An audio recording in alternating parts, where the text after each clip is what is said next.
You said it to right, describe it, but, Eva.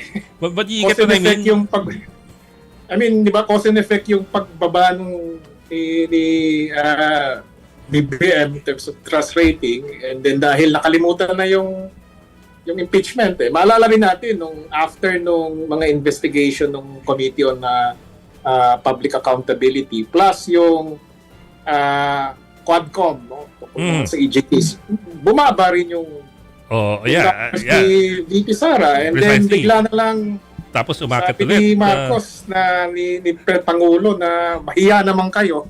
So napunta sa flood control, and since walang nangyayari ngayon in terms of pananagutan naman dun sa flood control and issue yan ng mga tao, so definitely pabaksak yung Pangulo, at sino yung nag-benefit dun sa trust ratings? It's a Vice President.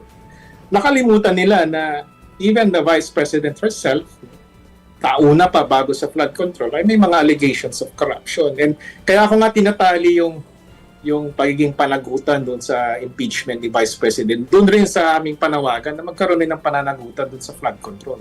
Hindi mo pwedeng ihiwalay yun So kailangan siguro mailatag yung ebidensya sa impeachment process sa House of Representatives, and then hopefully kumantong doon sa Senado para maintindihan ng tao na yung pinagalaban natin, ano man ang kulay mo, is yung accountability.